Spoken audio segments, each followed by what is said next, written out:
Jesus sat among the people and spoke to them in a calm but piercing voice, teaching them about business and peace as one truth, saying that the marketplace and the heart are not separate places, for whatever rules the heart will rule the hands as well.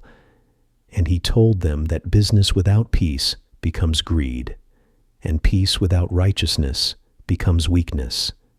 And therefore those who wish to trade, lead, build, and prosper must first learn to govern their spirit, for a restless soul will always seek profit at the cost of another. But a peaceful soul seeks growth that does not destroy.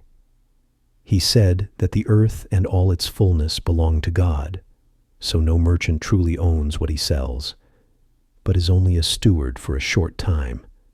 And because of this, every transaction is a test of faithfulness, where honesty weighs more than gold and integrity outlasts silver, for dishonest gain may fill the hand quickly, but it empties the soul slowly until nothing remains but fear.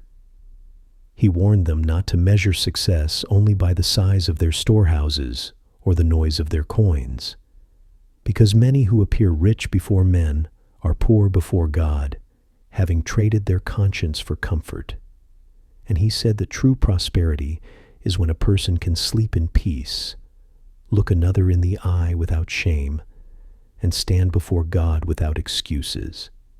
Jesus taught that fair scales are an act of worship, that paying a worker what is just is a prayer spoken with action, and that cheating the weak cries louder in heaven than any hymn sung loudly in the streets.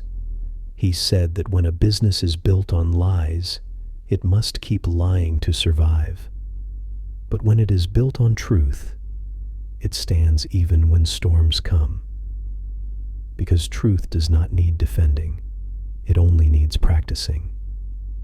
He told them not to despise small beginnings, for the seed that grows slowly often bears the strongest fruit, and the business that grows with patience and discipline will endure longer than the one that rises quickly on deception and collapses under its own weight. Jesus spoke of peace as the foundation of every lasting enterprise, saying that conflict within a heart produces conflict within a household, and conflict within a household spreads to partners, workers, and cities. But a peaceful heart produces wise decisions. My beloved children, listen to me with open hearts, for I speak not only to your ears, but to your souls. I see your struggles, your silent tears, your hidden fears, and the questions you carry when the world grows heavy upon you. Many of you search for peace in possessions, in power, in the approval of others, yet your hearts remain restless. I tell you today, true peace does not come from what you gain in this world, but from knowing who you are in the eyes of God. You are not forgotten, you are not unseen, and you are deeply loved. I teach you that the kingdom of God is not far away, nor hidden in grand buildings or distant places. The kingdom of God is near you. It lives within a heart that chooses love over hatred, forgiveness over revenge, humility over pride. When you care for the poor, when you lift the broken, when you speak truth with kindness, the kingdom is revealed.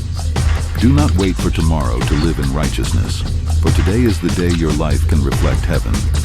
Many of you are burdened by worry. Worry about food, about work, about the future. Look at the birds of the air. They do not store grain in barns, yet your Father feeds them. Look at the flowers of the field. They do not labor or spin, yet they are clothed in beauty.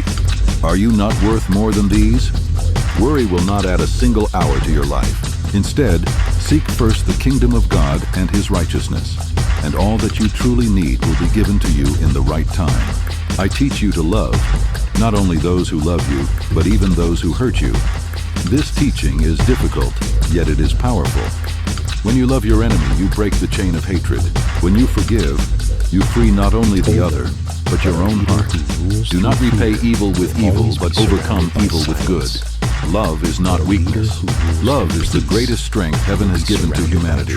Many speak with their lips, but their hearts are far away. I desire not empty words, but transformed lives.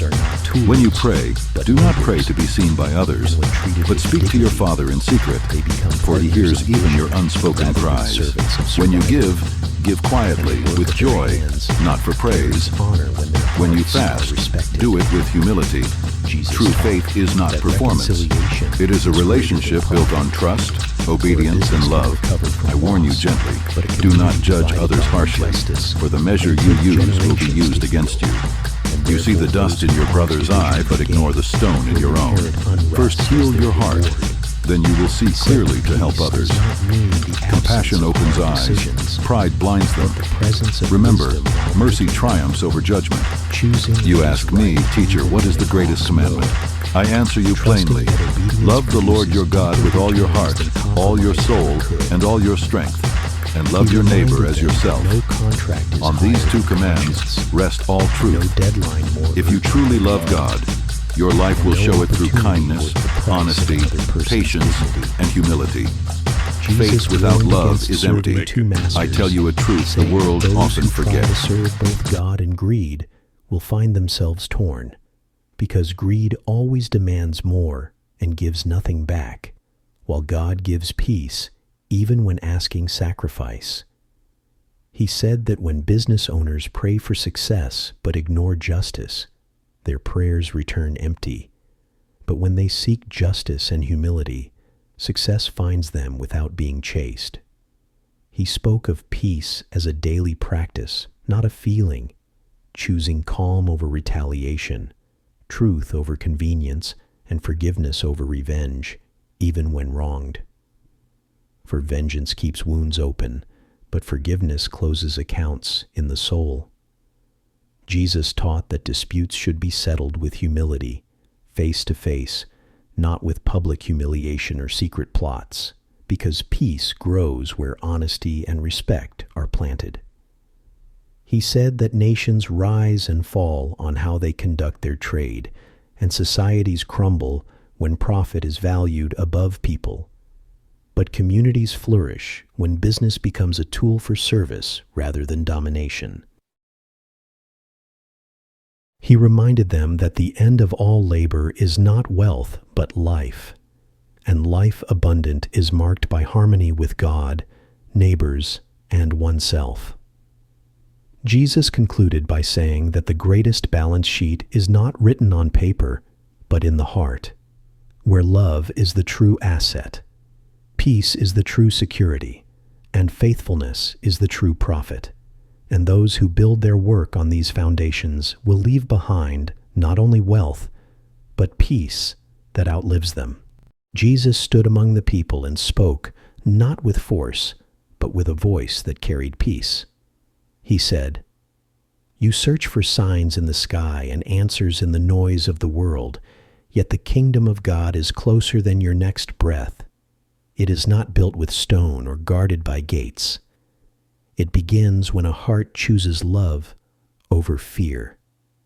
He looked at the tired faces before him and continued, "Many of you are weary, not because your burden is heavy, but because you carry what was never meant to be yours.